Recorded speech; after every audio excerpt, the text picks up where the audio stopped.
আজকের গল্পটি কোনো কাল্পনিক কাহিনী নয়, বরং আমার নিজের দাদার সাথে ঘটে যাওয়া এক হাড় কাঁপারো বাস্তব অভিজ্ঞতা। সেই অন্ধকার রাতে ঠিক কী ঘটেছিল দাদার সাথে? চলুন বিস্তারিত শোনা যাক আজকের গল্পে। চলো গল্প শুনি।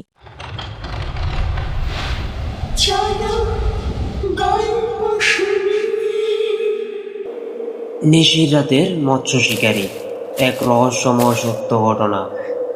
রাত তখন গভীর, চারদিকে ঝিঝি পোকার ডাক আর বাঁশ ঝাড়ের পাতার খসখস শব্দ ছাড়া আর কিছুই শোনা যাচ্ছে না। গ্রাম বাংলার সেই সময়গুলোতে নদী নালা আর বিলে মাছের কোনো অভাব ছিল না। আমার দাদার নেশায় ছিল মাছ ধরা। নদীর পাড়ে আমাদের নিজেদের জমির কোণে একটা নিচু জলাশয় ছিল, অনেকটা পুকুরের মতো।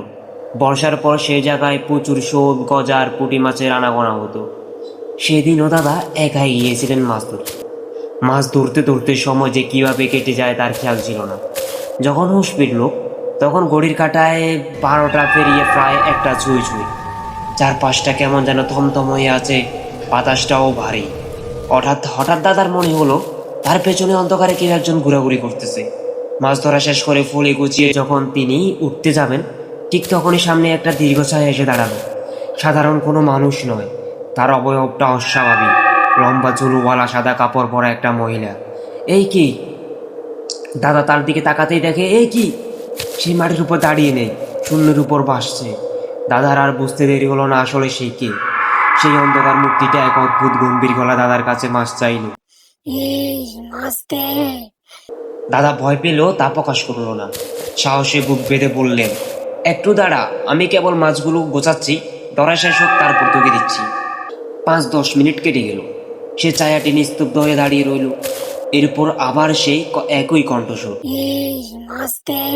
দাদা আবারও শান্ত গলায় উত্তর দিলেন, সবুর কর, ভালো মাছগুলো বেছে বেছে তোকে দিচ্ছি। এইভাবে বারবার সময় ক্ষেপণ করে দাদা আসলে সেই অশুভ শক্তির হাত থেকে বাঁচার একটা ফন্দি আটছিলেন। এক সময় মাছের ফড়ি হাতে নিয়ে দাদা বাড়ির দিকে রওনা হলেন। আশ্চর্যের বিষয় হলো, সে ছায়াটি দাদাকে আক্রমণ করল না, কিন্তু ছায়ার মতো তার ঠিক পেছনে পেছনে আসতে শুরু করলো। জনমানবহীন নদীর পাড় থেকে শুরু করে বাড়ির উঠোন পর্যন্ত সে হিম শীতল নীরব অনুসরণ চলতে লাগল। দাদা বুঝতে পেরেছিলেন ঘরে ঢোকার আগ পর্যন্ত কোনোভাবেই পিছু টান দেওয়া যাবে না। বাড়ির কাছে পৌঁছই তিনি দাদিকে ডাকলেন। ভেতর থেকে দাদি বাইরে এসে দেখলেন দাদার পেছনে একটা সাদা কাপড় পরা লম্বা চুলওয়ালা মেচুকুত দাঁড়িয়ে আছে। তাকে দেখে দাদির গায়ের লোম শিউরে উঠল। দাদাই দাদিকে কানে কানে বলে একটা লোহার শিক উনুনে গরম করতে। তিনি দ্রুত উনুনের আগুনে গিয়ে একটা লোহার শিক লাল করে গরম করতে শুরু করলেন। দাদা তখন দরজার বাইরে দাঁড়িয়ে বুটটাকে সামলানোর চেষ্টা করতে। ঠিক সেই মুহূর্তে দরজা খুলে গেল। দাদি এক হাতে তপ্ত লোহার শিক আর অন্য হাতে একটা মাছের পুঁটলি নিয়ে দাদাকে দিলেন।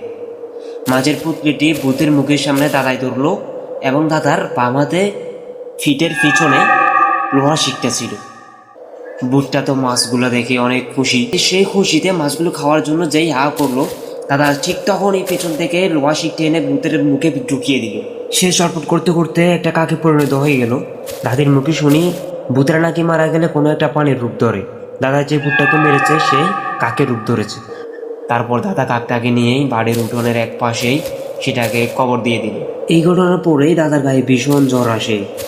এরপর থেকেই ওই জায়গায় গ্রামের কেউ আর মাছ ধরতে যায় না। Thank you for watching.